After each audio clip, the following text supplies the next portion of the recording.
가운데 살았던 사람이죠. 하나님의 사람이고 믿음의 사람 다윗입니다. 시골에서 태어나서 10대 중반 혹은 10대 후반까지 목동으로 살았고요. 그리고 10대 후반에 사울 임금에 발탁이 되면서 왕궁 생활을 하게 되는데, 이때부터 다윗은 사울에게 오히려 쫓겨서 도망자 생활을 하게 됩니다. 동굴에서 자기도 하고 숯불 가운데 살기도 하고 비참한 인생을 10년 넘도록 했던 다윗은 30세가 됐을 때 이스라엘 왕위에 오르게 됩니다. 이스라엘 왕의 자리에 올라서 40년을 살다가 나이 70어간에 다윗은 세상을 떠나게 됩니다.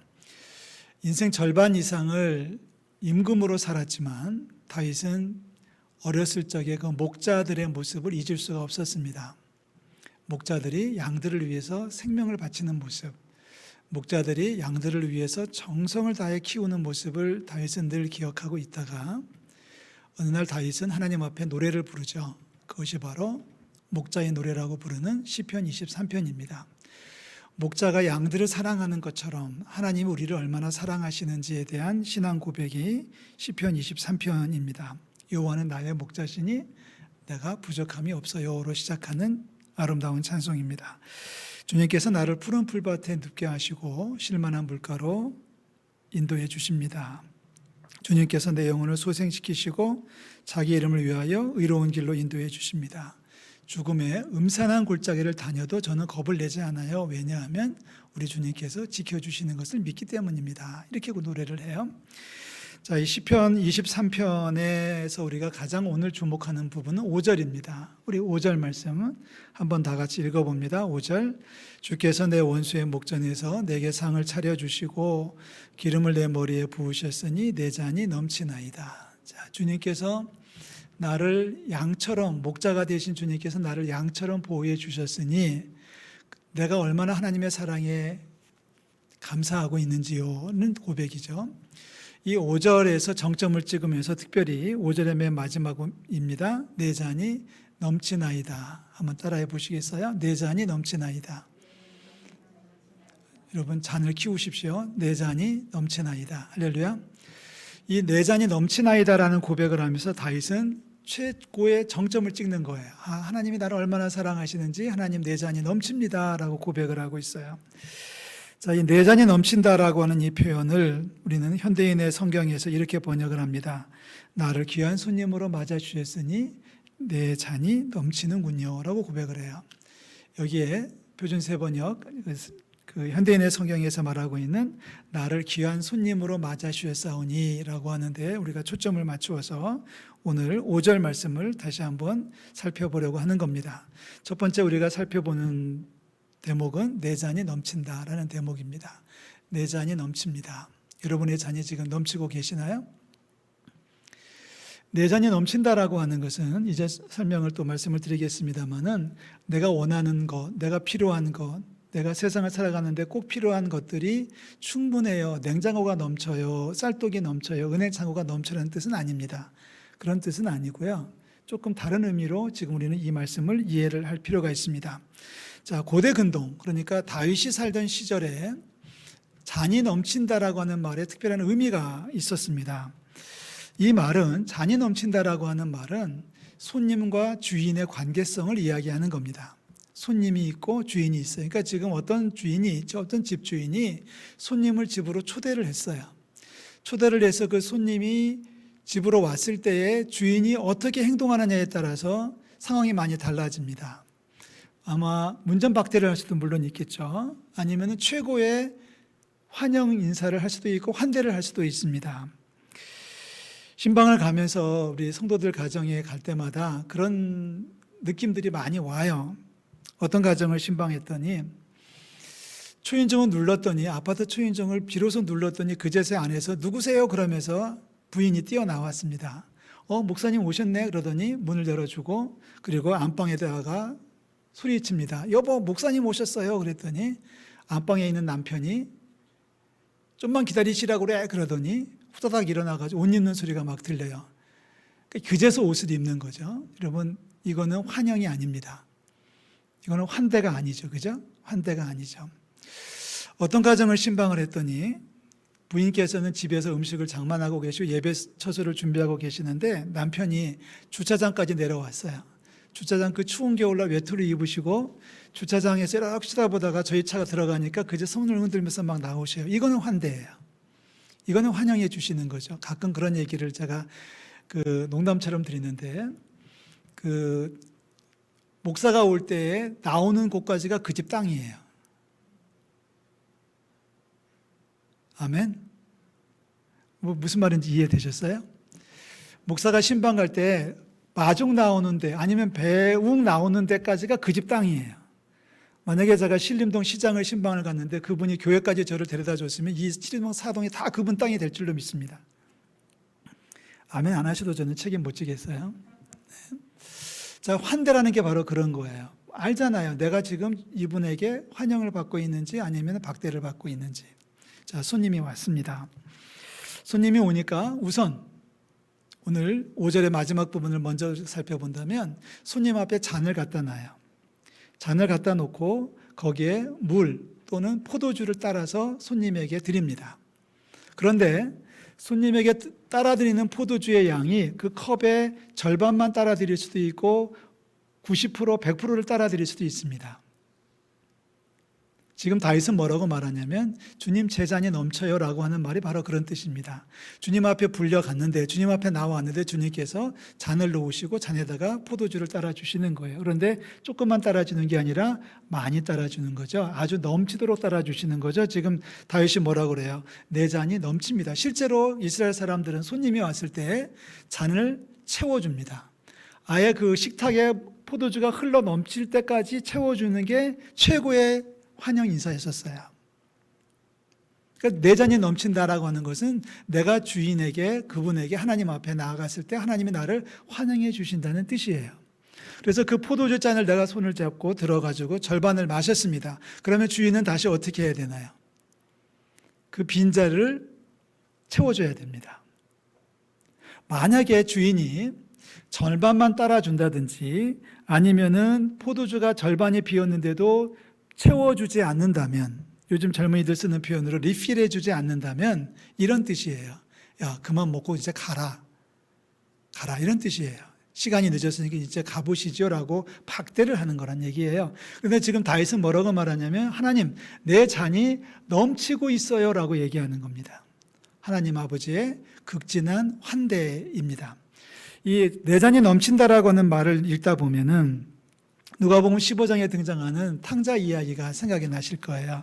탕자가 아버지 재산을 챙겨가지고 멀리 외국으로 나갔지 않습니까? 외국에 나가가지고 허랑방탕하게 씁니다. 이리 취하고 저리 취해 살다가 가지고 있던 것을 다 날려버렸습니다. 당장 먹을 것이 없어집니다. 그랬더니 이 녀석이 짐승들 먹는 사료를 먹으려고 쫓아다닙니다. 그런데 그나마저도 먹을 수가 없으니까, 그나마저도 배불리 먹을 수가 없으니까 그제서야 비로소 아버지 집으로 돌아오는 거예요. 아버지 집에 가면은 내가 굶어 죽지는 않겠지, 종이 되더라도 나는 좋지 하면서 아버지 집으로 터벅터벅 걸어오고 있을 때 아버지는 아들을 기다리고 있습니다. 아들이 언제 오나 싶어가지고 동구 밖을 쳐다보면서 하루를 보내고 있었습니다. 며칠을 그렇게 보내고 있는데 어느 날 드디어 멀리서 어떤 모습이 딱 등장하는데 한눈에도 아들이라는 것을 알아볼 수 있어요. 남들은 못 알아보더라도 아버지는 아들을 알아볼 수 있는 거예요.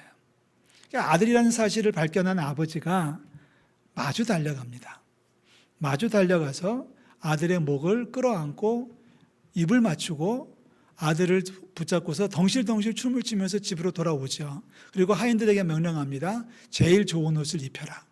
신발을 신겨라. 손에 가락지를 끼워줘라. 살찐 송아지를 잡아가지고 잔치를 베풀자라고 하면서 아들을 환영합니다.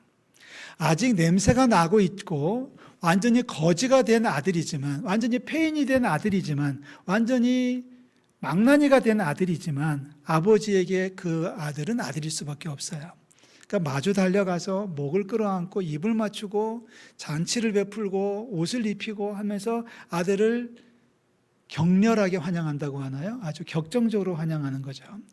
이 말씀, 아들을 환영하는, 아들을 맞이하는, 아들을 두 팔 벌려서 안아주는 아버지의 모습을 시편에서 우리가 찾는다고 하면 딱 한 문장으로 끊을 수 있어요. 내 잔이 넘치나이다. 지금 잔이 넘치는데도 불구하고 하나님은 우리의 잔에다가 당신의 포도주를 계속 부어주고 계시다는 거예요. 하나님의 사랑입니다.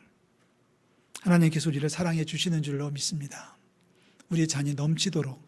그러니까 여러분 이런 말씀하시면 틀린 거예요. 요즘 제가 너무 힘들어서 제 잔이 반도 못 찼어요 라고 말하는 것은 이 23편 5절의 말씀을 지금 잘못 해석하는 거예요. 사실은요. 우리 잔은 하나님 앞에서 하나님이 나에게 주시는 잔은 언제든지 영원토록 차고 넘칠 줄로 믿습니다. 그 말은 다시 말하면 우리를 향하신 하나님의 사랑은 어제나 오늘이나 내일이나 영원토록 변치 않고 동일할 줄로 믿습니다. 할렐루야. 그렇지 않습니까? 하나님 우리를 사랑하시는데 우리를 위해서 아들까지 주신 하나님이신데 우리의 잔을 반만 채워주시겠냐고요. 우리의 잔을 가득가득 채워주시고 우리가 그것을 한 모금 마시면 또 채워주시고 그래서 포도주가 식탁에 차고 넘쳐서 흘러 넘칠 때까지 주님은 계속 차고 채워주시는 줄로 믿습니다. 주님 그만하세요. 지금 잔이 넘치고 있어요. 안다. 그래도 나는 너를 사랑하기 때문에 잔을 계속 채워주는 거야. 주의 음성을 들으시기를 주의 이름으로 축원합니다. 두 번째 23편 5절에서 다윗은 고백하는 또 하나의 시는 뭐냐면 머리에 기름을 발라주신다는 거예요. 기름을 발라주신다. 주님께서 내 머리에 기름을 발라주신다. 자, 이 기름을 발라주신다는 해석이 여러 가지가 있겠습니다만 오늘은 손님과 주인의 관계 속에서 해석을 하고 있다고 말씀드렸죠. 고대 근동에서는 손님이 오면은 기본적으로 해주는 예의가 있어요. 가장 기본적인 것이 손님이 왔을 때 손을 씻고 발을 씻는 물을 준비해 주는 겁니다. 손 씻고 발을 씻는 건데 뭐 더 할 수 있다면 목욕을 시켜줄 수 있겠지만 당시에 물이 귀하던 시절에 1년에 몇 번 목욕도 못하는 그 사람들에게 목욕을 시켜준다는 것은 거의 불가능한 일이에요. 그러니까 어떻게 하겠습니까?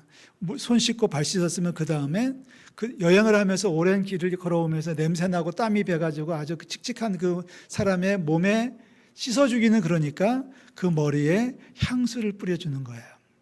향유를 기름을 뿌려주는 거예요. 기름을 부어가지고 냄새를 중화시켜서 땀 냄새가 사라지게 하고 쩌든 냄새가 씻어질 수 있도록 그렇게 효과적으로 해놓은 것이 바로 머리에 기름을 바르는 행위입니다. 하루는 예수님께서 바리새인 집에 초청을 받으셨어요. 시몬이라는 사람이죠. 시몬이라는 바리새인이 예수님과 제자들을 초청을 해서 식사를 대접하겠다고 이제 예수님을 모셔드렸습니다. 그래서 식사가 나오기를 기다리고 있는데 한 여인이 등장을 하죠. 한 여인이 향유 가득히 든 옥합을 가지고 와서 예수님에게 접근을 했어요. 예수님에게 접근해가지고 너무나 가슴이 북받치니까 여인이 눈물을 뚝뚝뚝 흘려요. 그 눈물이 예수님의 발에 떨어져요. 그러니까 여인이 자기 머리카락으로 그 눈물을 닦아요. 그리고 그 발에다가 입을 맞춰요. 그리고 나서 향유를 깨트려가지고 예수님의 머리에 발에 부어드려요. 이 모습을 보고 있던 바리새인 시몬이 기분이 나빠졌어요. 저 여자 죄가 많은 여자인데 저 죄가 많은 여자가 가까이 오는 것을 용납한 걸 보니 저 사람은 선지자가 아니야. 저 사람 틀렸어. 이러면서 이제 퉁퉁거리고 있거든요. 그 모습을 지켜보던 예수님께서 속마음을 털어놓으십니다. 누가복음 7장을 제가 얘기하고 있는데요. 예수님께서 이렇게 얘기하세요. 딱 두 군데 말만 우리가 인용한다면 너는 말이지 내가 들어올 때 발 씻을 물도 주지 않았어. 푸대접했던 얘기예요. 너는 내가 들어올 때 나를 오라고 초청까지 해놓고서 내가 발 씻을 물도 주지 않은 녀석이야 너는. 그 다음에 뭐라고 하시는지 아세요?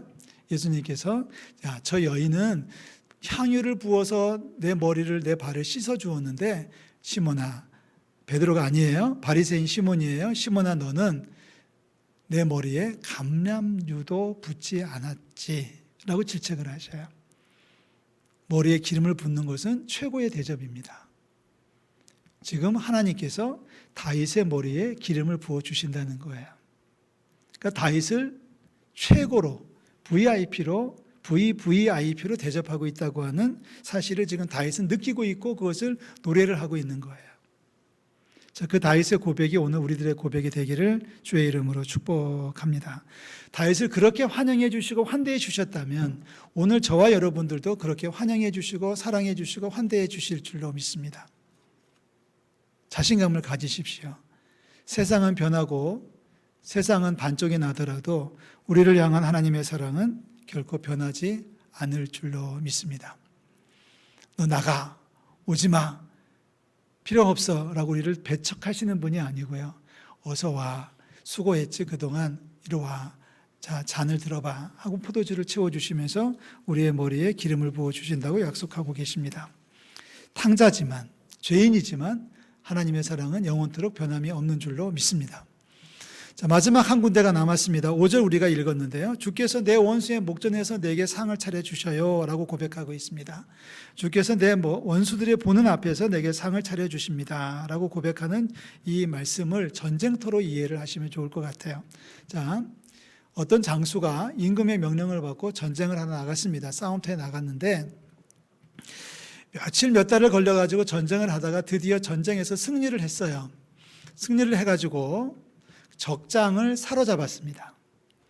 적장을 사로잡았습니다. 자, 제가 지금 장수라고 생각해 보십시오.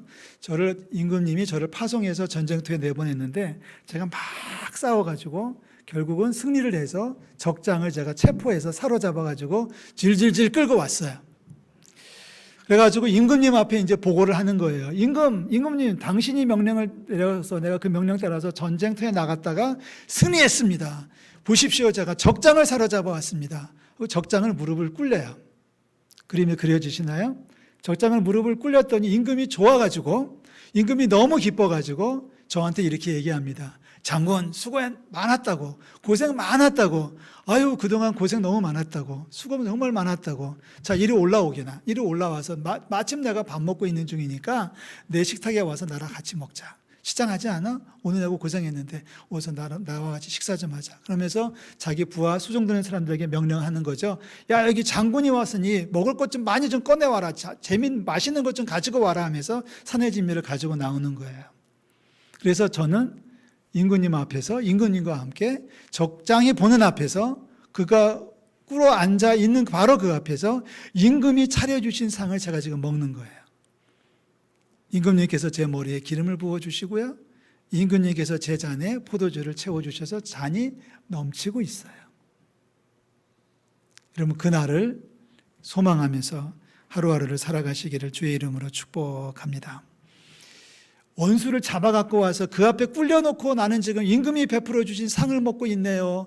내 머리에 주님께서 기름을 부어주셨네요. 주님께서 내 잔을 넘치도록 부어주시고 계시네요 하면서 지금 다윗은 노래를 하고 있는 겁니다. 요즘 세상이 너무 어렵습니다. 얼마 전에 후배 목사님한테 전화가 왔는데, 목사님 너무 힘들어요 그러면서 첫 마디부터 흐느껴요. 그래서 너 우냐 그랬더니 아니요, 그냥 그래요 그러면서 쭉 얘기하는데, 얘긴즉슨 그런 거죠. 어려운 얘기하는 거잖아요. 개척해서 몇 년 지나는 동안에 정말 열심히 해가지고 고생해가지고 신자들을 한 20-30명 모았는데 코로나 때문에 다 도망갔다는 거예요. 예배 올해도 안 오고, 코로나 무섭다고 안 오고. 그래도 기존 신자들은 믿음이 있으니까 정말 칼을 들이대도 예배합니다라고 쫓아오는데, 이제 초신자들이니까 다 도망을 갔고 헌금도 안 보내고, 그러니까 교회가 너무 어려워져가지고 정말 어렵다는 거예요. 그러니까 죽을 것 같다는 거예요. 죽고 싶다는 거예요. 그러면서 이제 푸념을 털어놓습니다. 어떤 분은 자영업을 하고 있다가 사업이 어려워져가지고 차도 팔고 집도 팔고 이제는 길바닥에 쫓겨날 상황이라는 얘기도 들었습니다. 어떤 집사님은 부부관계에 금이 가고 있다는 얘기도 들었고요. 어떤 분은 건강을 잃었고요. 어떤 분은 자식들이 잘못돼서 고난을 겪고 있습니다. 얼마나 많은 일들이 있겠어요, 우리 주변에. 그래서 많은 분들이 이런 얘기를 하죠. 어떻게 살아야 됩니까? 어떻게 살아야 됩니까? 라는 질문을 던지면 저도 힘들어요. 저도 마음이 아파요. 저도 뭐라고 대답하기 어려워요. 그러다가 문득 제가 또 전하는 메시지가 있다면, 어떻게 살기는 하나님의 사랑으로 사는 거지. 할렐루야.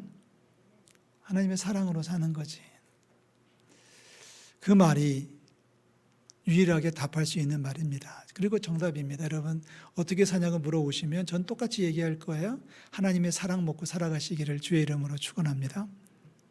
세상은 반쪽이 나고, 바다가 반쪽이 나고, 산이 바닷속에 빠지는 한이 있다고 할지라도 우리를 향한 하나님의 사랑은 변함이 없는 줄로 믿습니다. 우리를 향한 하나님의 사랑은 변치 않아요. 원수가 보는 앞에서 상을 차려주시고, 우리의 머리에 기름을 부어주시고 우리의 잔이 넘치도록 채워주시는 하나님의 사랑은 어제나 오늘이나 내일이나 변치 않은 줄로 믿습니다. 그러니까 살아가는 똑같은 하루를 살더라도 하나님의 사랑을 자꾸 되뇌이며 곰 씹으며 살아갈 수밖에 없지 않겠어요? 하나님 나를 사랑하시는데 뭐 세상에 왜 이래? 나 어떻게 살라고가 아니라 하나님 사랑이 나를 감싸주시는 것을 느끼면서 고백하면서 살아가야죠. 새벽기도에 마치고 보람의 공원을 이제 산책을 합니다. 가끔씩은 뛰기도 하고 걷기도 하다가 돌아오는데요. 공원에 가보면 꽃들이 참 예쁘게 피어 있는 것을 보시지 않습니까? 꽃들이 정말 예쁘게 피어 있는데 아줌마도 아저씨도 그 꽃을 찍느냐고 여념이 없어요. 사진을 찍느냐고 다 요즘은 카메라들을 다 들고 다니셔가지고 막 이렇게 찍고 난리가 났어요. 저도 이렇게 꽃을 보고 있는데 꽃의 이름은 모르겠어요. 뭐 꽃은 저는 잘 모르겠습니다. 꽃에 대해서는 제가 문외한이기 때문에 모르겠는데 예쁘다는 거는 저는 알아요.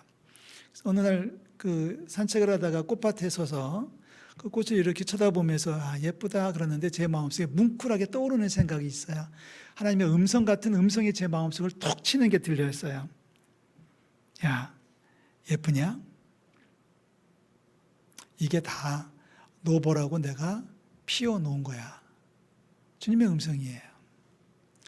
꽃을 보고 있는 제 마음속에 와닿는 감동이죠. 생각이죠. 음성이죠. 들려지는 음성입니다. 야, 예쁘냐? 마치 누가 뒤에서 얘기하는 것처럼 예뻐요. 그래? 내가 너 보라고 며칠 동안 지금 피워놓은 거야. 너 보라고. 너를 사랑해서 너 즐기라고 피워놓은 거야.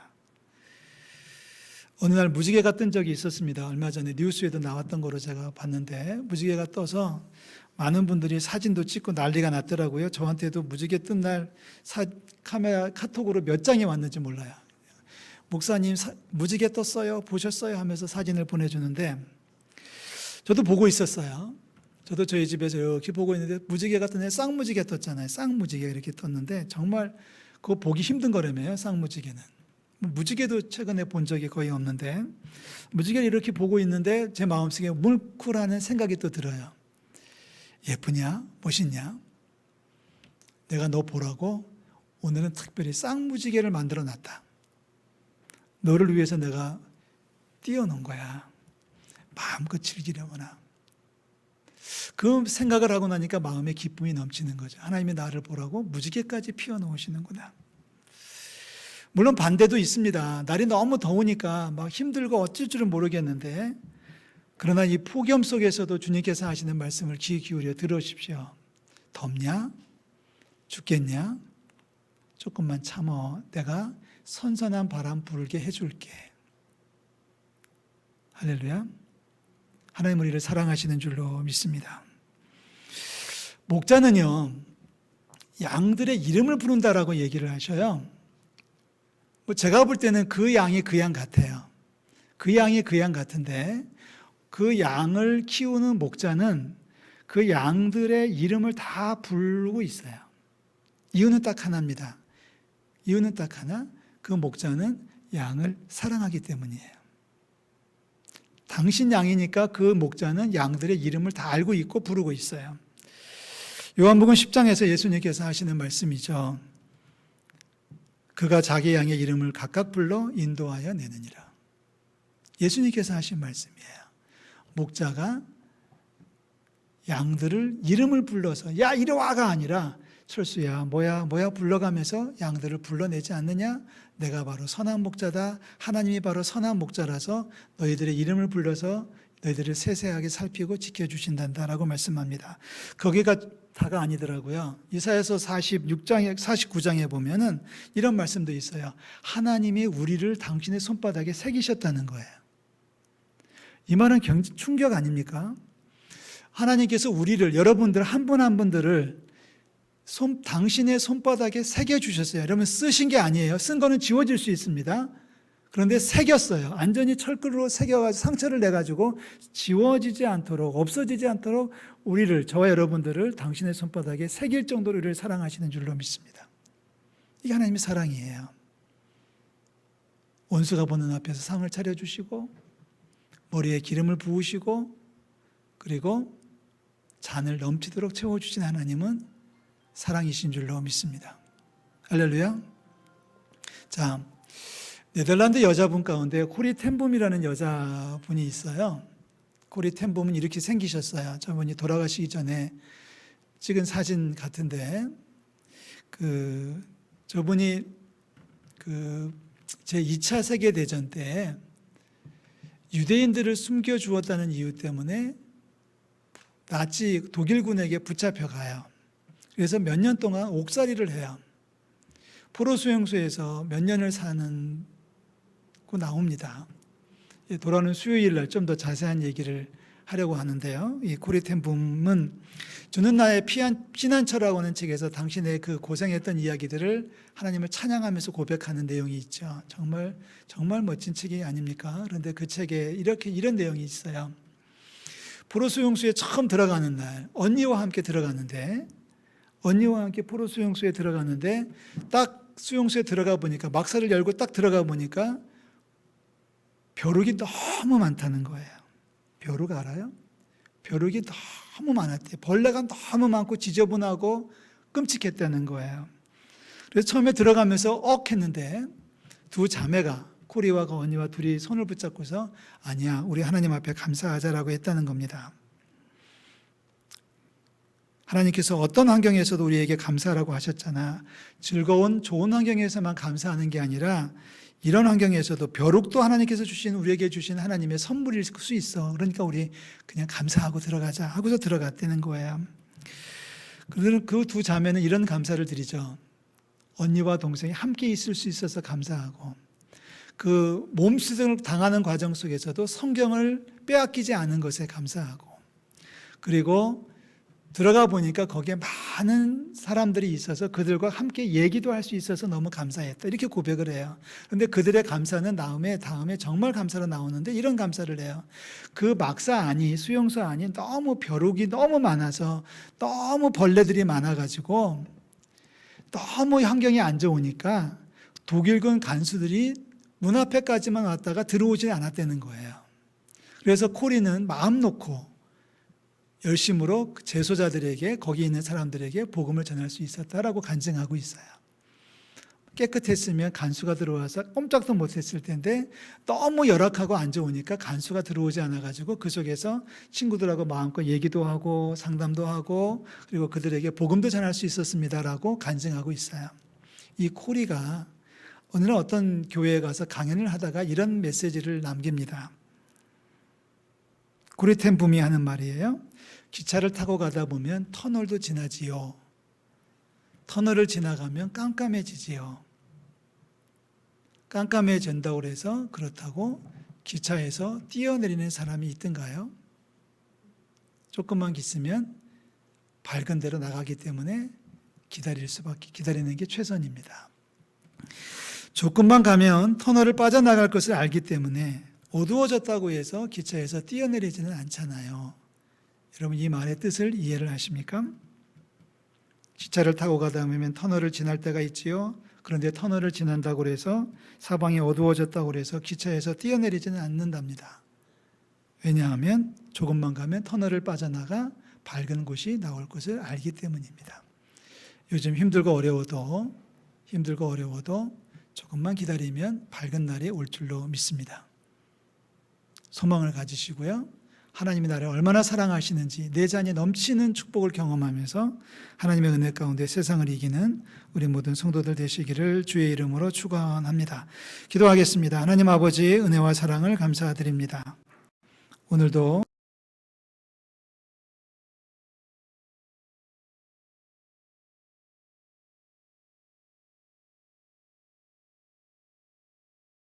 기름을 부어주심을 믿습니다. 원수가 보는 앞에서 우리는 상을 차려주시는 하나님의 사랑을 체험합니다. 지금 터널을 지나는 것처럼 어두울 수 있으나 마지막까지 최선을 다해 열심으로 달려가게 도와주시고 하나님 앞에서 기쁨으로 예배하는 날을 속히 허락하여 주시옵소서. 힘듭니다. 어렵습니다. 사업도 어렵고 또 가정에도 우환이 있고 몸도 아프고 여러 가지 어려운 일을 겪는 이들을 주님께서 위로하여 주시고 터널을 빠져나갈 것을 기대하면서 부지런히 달려가는 축복을 더하여 주시옵소서. 감사드립니다. 예수 그리스도의 이름으로 기도하옵나이다.